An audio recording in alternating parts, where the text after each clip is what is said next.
Hello नमस्कार सत श्री अकाल। मेरा नाम है अनिल कुमार और आप देख रहे हैं CWI बांका। तो हाजिर हो चुके हैं बिहार के बांका जिला की तमाम खबरों को लेकर। खबरों में आगे बढ़ने से पहले आपसे छोटा सा गुजारिश है कि वीडियो को लाइक करके चैनल को सब्सक्राइब जरूर करें। तो चलिए शुरू करते हैं आज की महत्वपूर्ण और अहम खबरों से।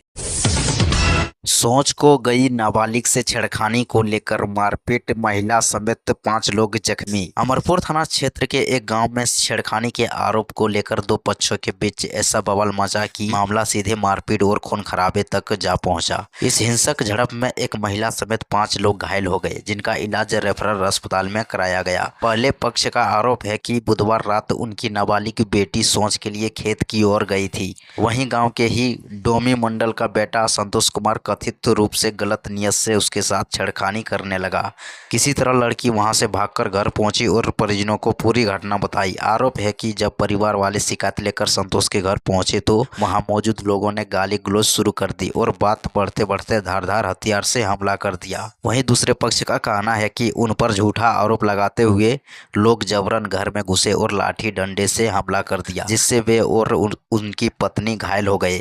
दोनों पक्षों ने थाने में लिखित शिकायत दी है। पुलिस का कहना है कि मामला दर्ज कर जांच शुरू कर दी गई है। सच क्या है, ये जांच के बाद ही साफ हो पाएगा। मामा के रूम पर जा रहा था बालक, रास्ते में हुआ गुम, जांच में जुटी पुलिस। बांका शहर से एक चिंताजनक खबर सामने आई है, जहां गांधी चौक के पास 13 साल का एक लड़का रहस्यमय तरीके से लापता हो गया है। परिवार वाले बेहद परेशान हैं और पुलिस से बेटे की सुरक्षित बरामदगी की गुहार लगा रहे हैं। लापता बालक की पहचान दीपक उर्फ अमित कुमार के रूप में हुई है, जो बराहाट थाना क्षेत्र के ककरिया गांव निवासी नेमानी यादव का पुत्र है। जानकारी के अनुसार बुधवार सुबह दीपक अपनी मां पिंकी देवी के साथ ट्रेन से बराहाट से बांका रेलवे स्टेशन पहुंचा था। मां ने उसे पहले की तरह स्टेशन के बाहर एक टोटो पर बैठाकर RM के स्कूल के पास किराए के मकान में रहने वाले मामा के घर जाने को कहा। परिवार के मुताबिक दीपक पहले भी कई बार इसी तरह अकेले मामा के पास जाता रहा है, लेकिन इस बार वह गांधी चौक के पास टोटो से उतरने के बाद मामा के घर पहुंचा ही नहीं। जब मामा से फोन कर पूछा गया तो उन्होंने बताया कि दीपक वहां नहीं पहुंचा। इसके बाद परिवार वालों ने बांका पहुंचकर काफी खोजबीन की, लेकिन कोई सुराग नहीं मिला। गुरुवार को मां ने सदर थाना में आवेदन देकर बेटे की बरामदगी की मांग की है। पुलिस आसपास के CCTV फुटेज खंगाल रही है। फिलहाल बच्चा लापता है और हर कोई उसकी सुरक्षित वापसी की दुआ कर रहा है। 12 फरवरी को बांका पहुंचेंगे मुख्यमंत्री, मिलेगी सौगात। बांका जिले के लिए बड़ी खबर सामने आ रही है, जहां मुख्यमंत्री नीतीश कुमार 12 फरवरी को बांका दौरे पर आने वाले हैं। यह दौरा समृद्धि यात्रा कार्यक्रम के तहत होगा, जिसको लेकर जिला प्रशासन ने तैयारियां तेज कर दी है। जानकारी के अनुसार मुख्यमंत्री का कार्यक्रम पूरे दिन का हो सकता है। वे जिले में चल रही विभिन्न विकास योजनाओं का स्थल निरीक्षण करेंगे। इसमें 7 निश्चय योजना और अन्य महत्वपूर्ण सरकारी योजनाएं शामिल है। इसके अलावा कई प्रमुख परियोजनाओं का शिलान्यास और उद्घाटन भी मुख्यमंत्री के हाथों किया जाएगा। दौरे के दौरान मुख्यमंत्री जनसंवाद कार्यक्रम में भी शामिल हो सकते हैं, जहां वे स्थानीय लोगों से सीधे बातचीत करेंगे। साथ ही जिला स्तरीय योजनाओं की समीक्षा बैठक भी प्रस्तावित है, जिसमें अधिकारियों के साथ विकास कार्यों की प्रगति पर चर्चा होगी। मुख्यमंत्री के आगमन को लेकर प्रशासन पूरी तरह सतर्क है। सुरक्षा व्यवस्था मजबूत की जा रही है और कार्यक्रम स्थलों का चयन किया जा रहा है।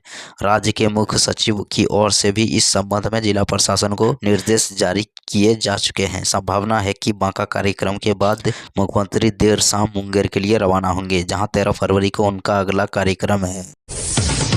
डीजे बजाने के विवाद में चाकू से हमला कर युवक को किया जख्मी। बांका जिले के अमरपुर थाना क्षेत्र से शादी समारोह के दौरान हुई खूनी झड़प की बड़ी खबर सामने आई है, जहां कोटरिया गांव में डीजे बजाने को लेकर शुरू हुआ विवाद चाकूबाजी तक पहुंच गया, जिसमें एक युवक गंभीर रूप से घायल हो गया। घायल युवक की पहचान 30 वर्षीय मोहम्मद समी के रूप में हुई है। परिजनों के अनुसार बुधवार रात गांव मोहम्मद असलम के बेटी की शादी थी। बारात भागलपुर से आई हुई थी और डीजे की धुन पर लोग खुशी से नाच रहे थे। इसी दौरान गांव के ही कुछ युवक मोहम्मद आजम उर्फ केफी मुर्मू इमरान, मोहम्मद फरुद्दीन और मोहम्मद समीर अपने साथियों के साथ वहां गांव पहुंचे और जबरन डीजे रुकवा दिया। वे अपनी पसंद का गाना बजाने की जिद करने लगे। जब समीम ने इसका विरोध किया तो मामला अचानक हिंसक हो गया। आरोप है कि लाठी डंडे और चाकूबाजी से उस पर हमला कर दिया गया। गंभीर हालत में समीम को पहले रेफरल अस्पताल अमरपुर लाया गया, जहां प्राथमिक उपचार के बाद डॉक्टरों ने बेहतर इलाज के लिए उसे मायागंज अस्पताल बहालपुर रेफर कर दिया। बताया जा रहा है कि वह जिंदगी और मौत से जूझ रहा है। घटना के बाद गांव में तनाव का माहौल है। परिजनों ने थाने में आवेदन दिया है और पुलिस पूरे मामले की जांच में जुटी हुई है। बिहार में अनोखी शादी, दुल्हन खुद बारात लेकर पहुंची। दूल्हे के घर गांव वालों ने कराई शादी। बांका जिले की शंभूगंज प्रखंड के बिरनौधा गांव से एक अनोखी प्रेम कहानी सामने आई है, जिसने पारंपरिक शादी की सोच को ही बदल दिया। यहां दुल्हन खुद बारात लेकर दूल्हे के घर पहुंच गई। आपको बता दें कि बिरनौधा गांव के शिवम कुमार और भागलपुर जिले के इंग्लिश खानपुर गांव की रानी कुमारी पिछले कई सालों से एक दूसरे से प्रेम करते थे। दोनों शादी करना चाहते थे, लेकिन पारिवारिक सहमति नहीं बन पा रही थी। कई बार बातचीत हुई, रिश्ता तय करने की कोशिश भी हुई, मगर मतभेद के कारण बात आगे तक नहीं बढ़ी। जब हालत नहीं बदली तो रानी कुमारी ने बड़ा फैसला लिया। हाथों में मेहंदी रचाकर वह बारात के लिए सीधे अपने प्रेमी शिवम के घर पहुंच गई। अचानक दुल्हन के इस कदम से गांव में हलचल मच गई और लोग हैरान रह गए। मामले की जानकारी मिलते ही गांव के बुजुर्ग और ग्रामीण एकजुट हो गए। दोनों पक्षों को बैठाकर समझाइश दी गई। आखिरकार आपसी सहमति बनी और शिवम के घर पर ही सामाजिक रीति रिवाज से दोनों की शादी करा दी गई। अब यह अनोखी शादी पूरे इलाके में चर्चा का विषय बना हुआ है। लोग इसे प्यार और हिम्मत की मिसाल बता रहे हैं।